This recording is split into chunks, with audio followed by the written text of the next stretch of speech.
Hello and welcome to today's video. Oscar and I have something new and different to show you today. Don't we, bud? That's right. Today's video is a tour of sorts. I want to give you some landscaping ideas, things that have inspired both me and my husband, a process that has been years in the making to create both a front yard and a backyard that is transformative, that takes us somewhere else.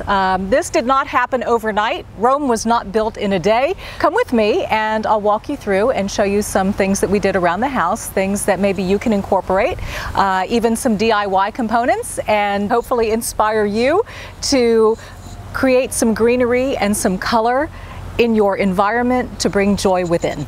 Let's go. Hey Oscar, are you ready? Good boy. As you can see with our Nantucket inspired home, we've looked for ways to bring in seasonal color just to add a little pop of warmth to the front of the house. Petunias do well here in Texas, and I love the vibrant colors. Also, I love layering with different colors and even sizes. So it's great to start with shorter ones in the front and then go taller toward the back. Flower baskets are another way to bring in such charm, and I love the baskets both outside the window and the perspective from inside because you can see the flowers peeking up through the window. And again, mixed seasonal color along with some vines and things that drape down give it a very soft and whimsical look. This is an area of the home that I love because it leads to such a charming entryway and a path of even more flowers, some of which containing such beautiful smells. If you can plant star jasmine around the house, I highly recommend it. All of this jasmine along the pathway to the front door creates such a beautiful smell for not only us, but for the guests who come over for a visit. My absolute favorite flower is the blue hydrangea, and boy, can this one be tricky. We've had some issues with them in the past, so we've learned where they need to be planted. In this case, we plant on the north and the south side of the house, and in this case, underneath a lemon tree here to give it some shade. But they need a lot more water than a lot of the other flowers and a lot less sun, so I'm constantly monitoring these to make sure they are happy and healthy. This right here is an area that has given us so much trouble through the years. We've always had Bermuda grass planted down here, and there were either parts of it that would get too wet or too dry, and so these slate walking stones would squish into the grass, and it was just never a desirable area, and anytime people walked the path to get to the backyard, they were getting mud on their feet. So we just decided to get rid of the grass, to do the black star gravel with these slate walking stones, and I cannot tell you the difference that it made. It is always clean and consistent, and on top of that we carried the black stone to the front yard as well, so now there's a tie-in between the front and the side yard, and it just made it easier, and it's saving a lot of money instead of having to replace grass over and over again. So sometimes it's good to mix in some hard material with all of your flowers in your landscape.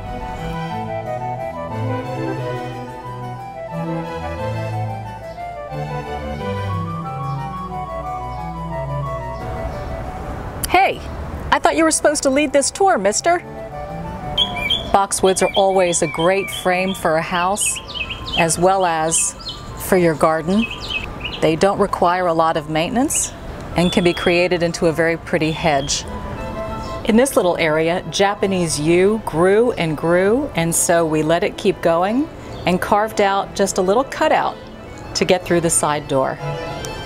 Now, this is probably one of my favorite areas of this house, and the reason for that is an idea that a friend of ours who's a decorator and designer gave us, and that is mirror paneling along the side wall here, which created this 3D effect and almost made it look like you don't know where the house starts or stops, and it truly tripled the appearance of this space just by adding some mirrors. Now, what you can do in sort of a DIY type of a way is, if you don't have such a large fence line, something smaller, you can actually get hanging mirrors with metal frames, decorative ones, different sizes, and arrange them randomly on a fence line, and also create that mirror effect in a yard to make it look bigger and more interesting.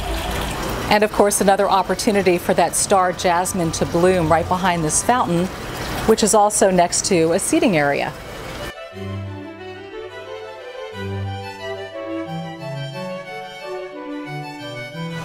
And of course, any opportunity for those beautiful blue hydrangeas. I'm looking for them. Pots are also a great way to combine seasonal color as well as a draping vine to give it a whimsical effect.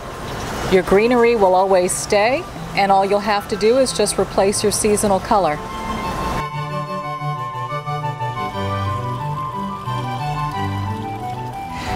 So we've moved into the backyard now, and here is a prime example of making a space that was once not usable into a wonderful area that I've now coined my secret garden.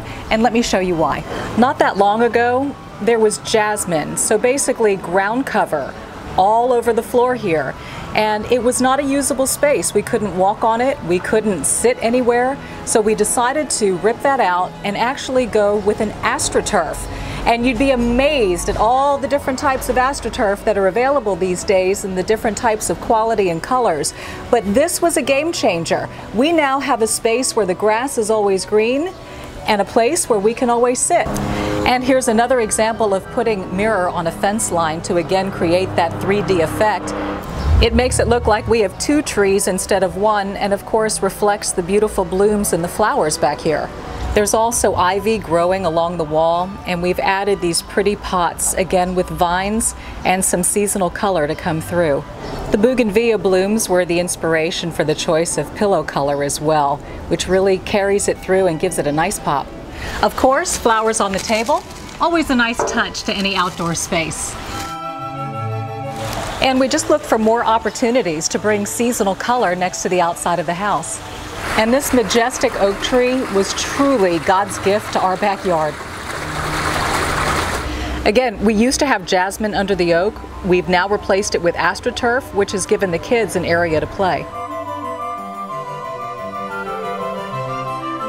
And with all the seasonal color outside, of course, we can't forget about bringing some of that inside.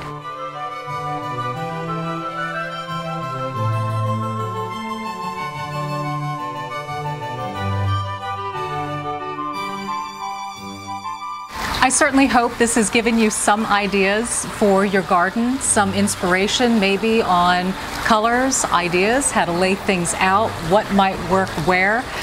Like I said, this has been a work in progress for both me and my husband.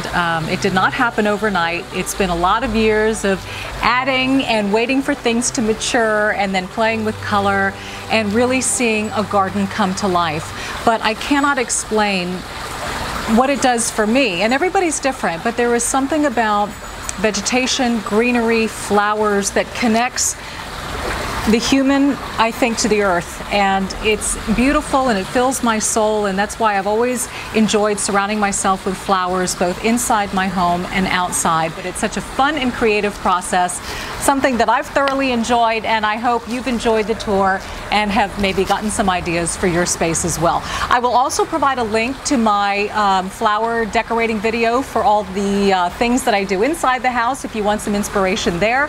But I appreciate your comments, ideas, suggestions, thoughts, and whatnot. I hope this is something that appealed to you. It's spring, it's my favorite season, and when I see everything bloom and come to life and I smell these fragrant flowers, I just get excited and I have to talk about it. So that's why we're here. Anyway, with your space that you create in the way that you choose to create it, go out, be bold, be blessed this week, and I'll see you next time. Bye.